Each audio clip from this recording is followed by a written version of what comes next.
Next, we'll explore the rise of personal computers and their impact on society.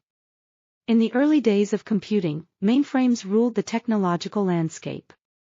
These colossal machines took up entire rooms and were accessible only to a select few. However, the 1970s and 80s ushered in a revolution, the rise of personal computers. As more compact and affordable machines entered homes and offices, their societal impact was profound. Suddenly, computing power was at everyone's fingertips, opening new possibilities for business, education, and entertainment. At the forefront of this revolution were key players like Apple and IBM. Apple's introduction of the Macintosh brought graphical user interfaces into the mainstream, making computers more user-friendly. IBM's groundbreaking PC set standards that would shape the industry for decades.